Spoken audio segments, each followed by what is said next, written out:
Take the example of Halloween.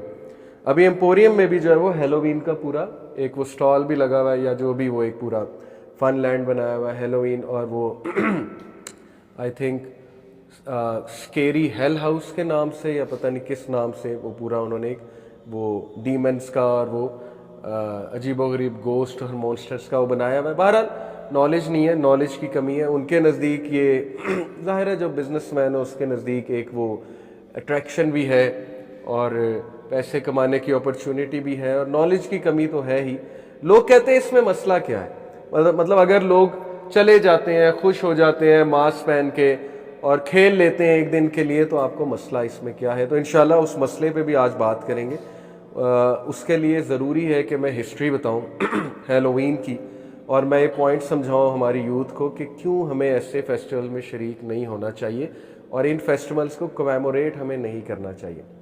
देखें, one of the greatest things you need to protect in your life is your belief system. जब इंसान का belief system चला गया तो उसकी आइडेंटिटी चली गई, और जब उसकी आइडेंटिटी चली गई तो फिर आइडेंटिटी क्राइसिस होता है। ऐसे शख्स को सोशियोलॉजी की लैंग्वेज में मार्जिनल मैन कहते हैं, और जनरेशन जी मार्जिनल मैन है। जनरेशन जी है जो 2000 के बाद पैदा हुए, 2000 के बाद जो पैदा हुए, उस जनरेशन को जनरेशन जी कहते हैं। मार्जिनल मैन से मुराद है द हैंगिंग मैन, जो कि लटका हुआ है दो कल्चर्स के दरमियान। यानी एक तरफ जो है वो मीडिया का कल्चर है, और जैसे एक सलफ ने कहा ना कि जब आप फॉल्सहुड देखते हो और फॉल्सहुड सुनते हो तो फिर हक की पहचान आपके दिल से ख़त्म हो जाती है, फिर you can't recognize the truth.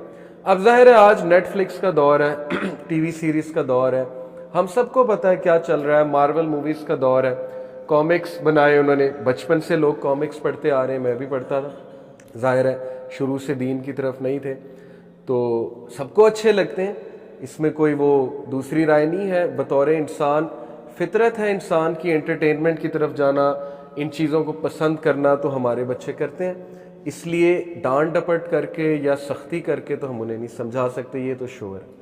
अगर आप समझते हैं कि आप जनरेशन जी का हाथ पकड़ेंगे, उनको डांट डपट करेंगे, उनको मारेंगे और कहेंगे ये नहीं करना, तो फिर आपकी सोच है, फिर वो तो ज़रूर करेंगे, फिर तो कंफर्म है वो करेंगे। ठीक है, उनको हैंडल करने का एक तरीका है जनरेशन जी को। इस पर मेरी पेरेंटिंग की सीरीज़ भी है यूट्यूब पे, अगर कोई इंटरेस्टेड है वो देख सकता है। उसमें मैंने बताया कि ये जो जनरेशन है इसकी पेरेंटिंग कैसे करनी है। तो बहरहाल बहुत बड़ा चैलेंज है हमारे लिए कि हमने उनकी कल्चरल वेव को कैसे काउंटर करना है, क्योंकि ये कल्चरल वेव सिर्फ एंटरटेनमेंट के हवाले से नहीं है, ये बाकायदा हमारा बिलीफ सिस्टम हिट करने के हवाले से। अब मैं ये नहीं कह रहा कि वो कोई साजिश कर रहे हैं बैठ के, ये अल्लाह बेहतर जानता है कि वो एक साजिश के तहत कर रहे हैं या वो बस पावरफुल है तो अपना कल्चर आगे भेज रहे हैं। ऐसे ही होता है ना, जो पावरफुल होता है वो अपना कल्चर आगे भेजता है, बस इतनी सी बात है। तो कल्चर वो अपना आगे भेज रहे हैं और उस कल्चर के साथ उनकी आइडियोलॉजी भी आगे आ रही है, और हमारा बिलीफ सिस्टम खतरे में। हमारा बिलीफ सिस्टम क्या है मोटे मोटे अल्फाज में, कि अल्लाह और रसूल की बात फाइनल है।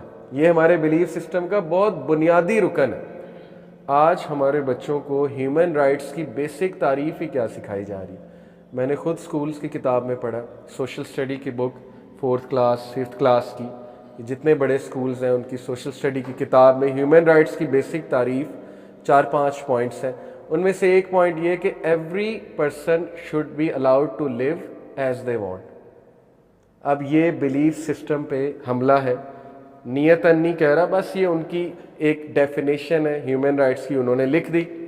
लेकिन जब ये ह्यूमन राइट्स की डेफिनेशन हमारा बच्चा पढ़ेगा और एब्जॉर्ब करेगा 4th 5th क्लास में कि to live a life as I want, कि जैसी ज़िंदगी मैं गुजारना चाहता हूँ वैसी मैं गुजारूँ, तो कल को उसे अहादीस हराम और हलाल की वो तो अच्छी नहीं लगेंगी।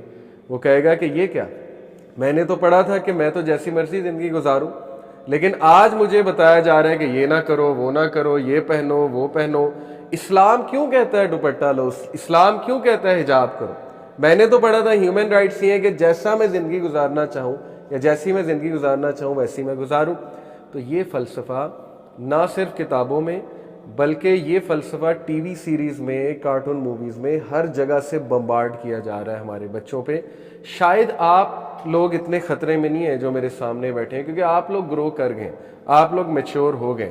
لیکن آپ لوگوں کی اولادیں اور آپ لوگ کے جو ہونے والے بچے ہیں یا آپ لوگوں کے جو چھوٹے کزنز وغیرہ ہیں، وہ اس وقت بہت بہت بہت خطرے میں، کیونکہ انہوں نے جب دنیا میں آنکھ کھولی ہے تو ان کے لیے نیٹ فلکس کا ہی دور چل رہا ہے اور ان کے لیے یوٹیوب کا دور چل رہا ہے، گلوبلائزیشن ہے. تو میں ان چیزوں کو اتنا نیگیٹو پورٹری نہیں کرنا چاہتا، کیونکہ لوگ جلدی سے یہ کہیں گے کہ یہ دیکھو جی یہ ٹیکنالوجی کے دشمن ہے، گلوبلائزیشن کے دشمن ہے.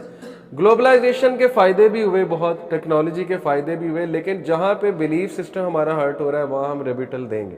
یہ ہے اصل میں بات. تو بلیف سسٹم سب سے پہلے جو ہرٹ ہو رہا ہے وہ یہ ہے کہ ہمارے بچوں کو اور ہم سب کو انکانشیسلی یہ بتایا جا رہا ہے کہ تم جیسے زندگی گزارنا چاہتے ہو ویسے گزارو.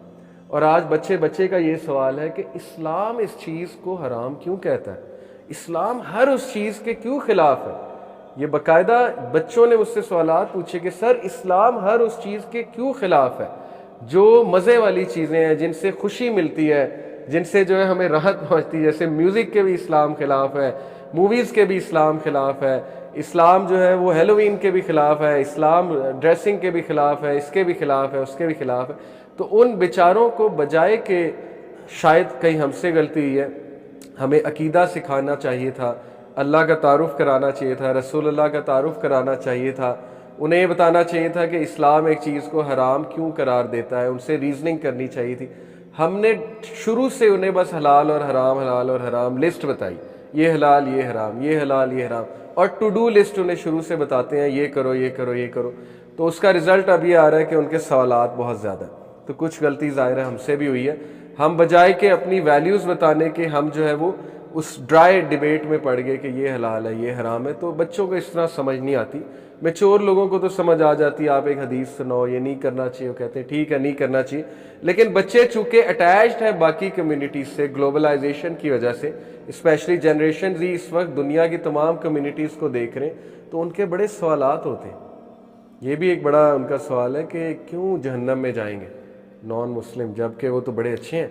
تو اس کا بھی بڑا ٹیکنیکل جواب ہے. پہلی تو بات ہے کہ کون جائے گا جہنم میں، یہ خیر ایک الگ ٹاپک ہے، اس پہ میں پھر کبھی بات کروں گا. یہ چیز ایبزارب نہیں ہوتی ہماری یوتھ سے کہ جہنم ایگزسٹ ہی کیوں کر رہا ہے in the first place, hell fire exist کیوں کر رہا ہے، اللہ تعالیٰ کو نیڈ کیا ہے. بہرحال اس پہ پھر کبھی بات کریں گے. میں آپ کو یہ بتا رہا ہوں کہ اس انٹریکشن کی وجہ سے جو ان کا دوسری کمیونٹیز کے ساتھ انٹریکشن ہے، ان کے سوالات بہت ہیں، اس لیے سمپتھائز ود دیم. مین بات ہے سمپتھائز کریں ان کے ساتھ. آپ انہیں ڈانٹ ڈپٹ کے اور آپ انہیں سنب کر کے شٹ اپ کال دے کے نہیں ڈیل کر سکتے. ٹھیک ہے، یہ بہت ضروری ہے آپ لوگوں کے لیے سمجھنا. تو بلیف سسٹم پروٹیکٹ کرنا یہ ہمارے لیے دنیا میں سب سے قیمتی چیز ہے، سب سے امپورٹنٹ چیز ہے. بلیف سسٹم ہماری آئیڈینٹی ہے، ادروائز ہمیں آئیڈینٹی کرائسس ہوگا. جس قوم کو آئیڈینٹی کرائسس ہوتا ہے وہ کبھی کچھ نہیں کر سکتے، because they settle for every thing. Identity crisis والا بندہ کچھ بھی لے لیتا ہے، جو چیز ٹرینڈ میں ہوتی ہے وہ اس کو پکڑ لیتا ہے، چاہے وہ غلط ٹرینڈ.